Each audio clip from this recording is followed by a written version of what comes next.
በየቀኑ ዓለም ላይ በቢሊዮን የሚቆጠሩ ሰዎች በቴሌቪዥን የተለያዩ ፕሮግራሞችን ይመለከታሉ። በቀጥታ ስርጭት የምናያቸው ፕሮግራሞች በተመልካቾች ላይ ቀጣይነት ያለው ያውም በተለያየ መልክ ስሜት ያሳድርብናል። ከዚህም ጋር በተያያዘ ብዙ አርቲስቶች፣ ዘፋኞች፣ ተዋናዮችና ሌሎች ሰዎች ስራቸውን በቀጥታ ስርጭት በሚያሳዩበት ጊዜ ህይወታቸው ሲያልፍ ተመልክተናቸዋል። በዚህ ቪዲዮ በቀጥታ ስርጭት ስራቸውን በሚያቀርቡበት ጊዜ ህይወታቸውን ያጡ 5 ታዋቂ ሰዎችን አስመለክታችኋለሁ። አብራችሁን ቆዩ። ከዚህ በፊት ግን የዩሊያን ቲዩብ ቤተሰብ ያልሆናችሁ ሰብስክራይብ በማድረግ ቤተሰብ እንድትሆኑ እያበረታታን ቪዲዮ ብዙ ሰው ጋር እንዲደርስ ላይክ፣ ሼር እና በኮሜንት ሴክሽን ላይ አስተያየታችሁን መጻፍ እንዳትረሱ እያልን በቀጥታ ወደ ዝርዝሩ እንግባ።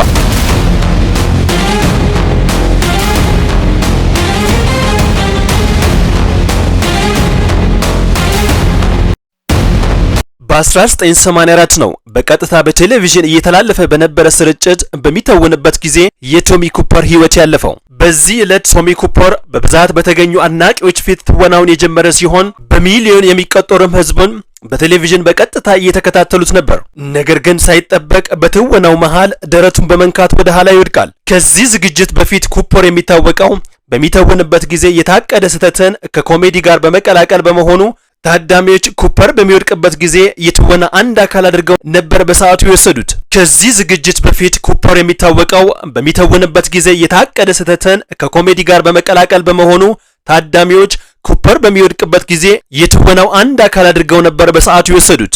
ከዚህ በፊት ያደርግ እንደነበረው ሁሉ አውቆ ወድቆ እየሰራ የነበረው የማጂኩ አካል አድርጎታል በሚል በማሰብም በውድቀቱ ስቀዋል ብቻ ሳይሆን አጨብጭበዋልም። ነገር ግን በፍጥነት ነበር ኩፐር ትልቅ ችግር ውስጥ መሆኑን የዝግጅቱ አቅራቢዎች ተረድተው ህይወቱን ለማዳን የተረባረቡት። በዚህ ሁሉ ጊዜ ግን የተከሰተውን ባለማወቅ የካሜራ ባለሙያዎች ጊዜ ወስደው ሲቀርጹ ተስተውለዋል። ታዳሚውም የሚቀጥለውን የማጂኩን ስራ በሚጠባበቁበት ጊዜ ነው የመጀመሪያ እርዳታ ሰጪዎች በፍጥነት ወደ መድረኩ የወጡት።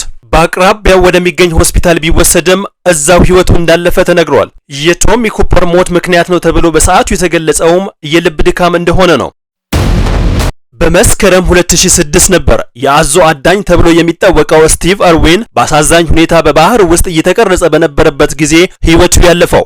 ስቲቭ አርዊን የሚታወቀው እጅግ አደገኛ የሆነውን በባህር ውስጥ የሚገኙ እንስሳት ላይ የሚያጠነጥን ዶክመንተሪ በመስራት ነበር። ህይወቱ ባለፈ ዕለትም በባህሩ ውስጥ አንድ ብዙም የማትታወቀውን የባህር እንስሳትን እየቀረጸ ባለበት ጊዜ እንስሳቷ የምትታወቀውም ከሰው ግንኙነት ባለማድረግ ቢሆንም ስቲቭ አርዊን ተጠግቷት እየቀረጸ ስለነበር ኃይልን በመጠቀም ደረቱ ላይ በጭራዋ መታዋለች። በዚህም ምቷም በስቲቭ አርዊን ላይ ከባድ ጉዳት አድርሳበታለች። በሰዓቱም የዶክመንተሪ ክሩ አባላት በፍጥነት ከባህሩ ውስጥ ስቲቭ አርዊንን በማውጣት ለመርዳት ቢሞክሩም ሙከራቸው ሳይሳካ ቀርቷል። ክስተቱም በፊልም ተቀርጾ የቀረ ቢሆንም ስቲቭ አርዊንን ለማክበር ሲባል በማህበራዊ መገናኛ አልተለቀቀም። የስቲቭ አርዊን ድንገተኛ ሞት ዓለም ላይ የሚገኙ አድናቂዎችን በሙሉ ያስደነገጠ ሲሆን ስቲቭ አርዊንም የሚታወቀው ድፍረት የተሞላበት ከእንስሳቶች ጋር ግንኙነት ማድረግና ለነሱ ጥበቃ በማድረግ ነበር።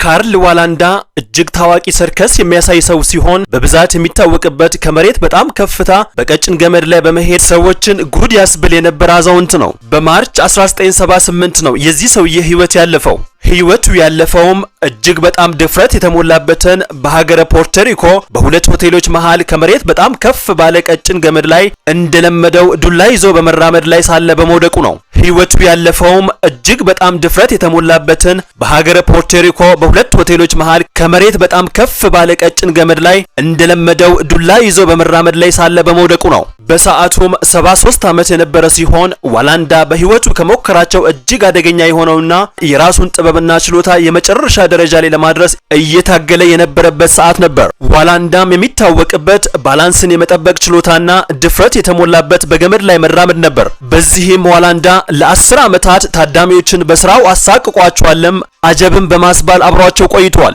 ነገር ግን በዛች እድለኛ ባልሆነበት ቀን ጠንካራ የሆነ ንፋስ ገመዱን በማወዛወዙ ባላንሱን በመጠበቅ ገመዱን ለመያዝ ቢሞክርም በድንገት ባላንሱን በመሳት ቁልቁል ወደ መሬት በመውረድ ህይወቱ ልታልፍ ችላለች። በሰዓቱ ክስተቱ በቀጥታ ስርጭት ባይተላለፍም በካሜራ በመቀረጹ ከጊዜ በኋላ በሶሻል ሚዲያ ተሰራጭቷል።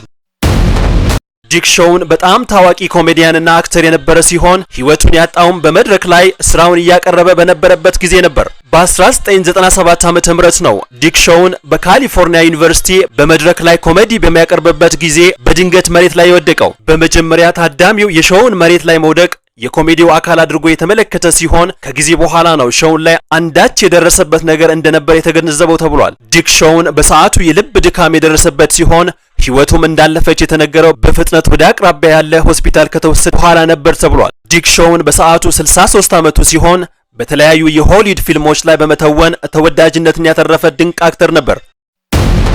ልክ እንደ አባቱ እንደ አውሮፓ አቆጣጠር 1993 ነበር ብራንደን ሊ በአሰቃቂ አደጋ ህይወቱ ያለፈው።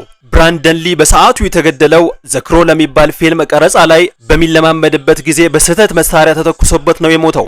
ዘ ክሮ ፊልም ላይ ሊ የሚጫወተው ገጸ ባህሪ መሳሪያ የሚተኮስበት ቢሆንም በልምምድ ጊዜ ቀለሃ ያልተቀባበለበት መሳሪያ መተኮስ ሲኖርበት በስህተት በትክክለኛው ቀላይ የተቀባበለበት መሳሪያ በሊ ላይ በመተኮሱ ነው ለህልፈት የተዳረገው። በሰዓቱ ብራንደን ሊ በጥይት የተመታ ሆዱ ላይ ሲሆን በቦታው የነበሩ ሰዎች ከወደቀበት በማንሳት በፍጥነት ወደ ሆስፒታል ተወስዶ ሐኪሞች ለሰዓታት የፈጀ ቀዶ ጥገና በማድረግ ለማትረፍ ቢሞክሩም ህይወቱን ሳያተርፉ ቀርተዋል። በሰዓቱም በይፋ ለሞቱ ምክንያት ነው ተብሎ የተነገረው በጥይት የተመታውና ሊድን ያልቻለው የሆዱ ቁስል ነው ተብሏል።